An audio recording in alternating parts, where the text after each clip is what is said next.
Sharabulit Toshkentga yetib keldi. Unga Mangu ligasi rahmat aytish kerak. Nimaga ekanligini video oxirida aytib o'taman.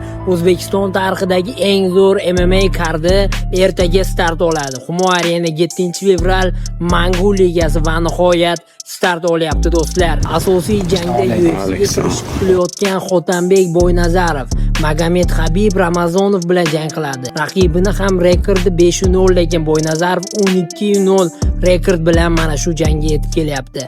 Va yana eng asosiy to'qnashuvlardan biri Ramazon Temirov va Azat Mahsum o'rtasida bo'lib o'tadi. Ular Braziliya jiu-jitsusi bo'yicha kurash olib borishadi. Bilasiz, xabaringiz bor, ular UFC'da to'qnash kelishlari kerak edi, lekin o'rtada bo'lib o'tgan doping muammosi, jarohatlar tufayli ular ko'risha olishmadi.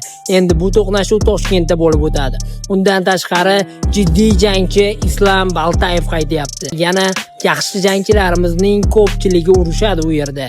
Ayniqsa Muhiddin Mamajonov, Amirxon Alxo'jayev va ko'plab jangchilarni raqiblari ham bu safar jiddiy qayoqdagi mishoglarni olib kelib urushmayapti. O'zbekiston tarixida bunaqa jiddiy kart bo'lmagan. Oldinlari tan olishimiz kerak, o'zbekistonlik jangchilarga ancha bosh raqiblar tanlab olib kelinardi. Bu safar esa jiddiy raqiblar, jiddiy turnir.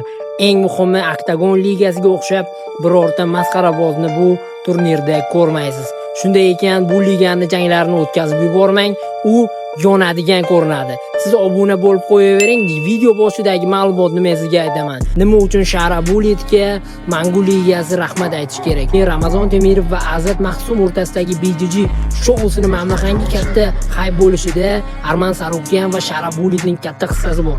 Oldinlari ham UFC jangchilari o'zaro Braziliya jiu-jitsu bo'yicha kurashardi, lekin bunaqa hype qilmasdi. Arman haqiqiy biznesmen bo'lar ekan, hozir mana shu hype'ni juda yuqori pikka olib chiqdi.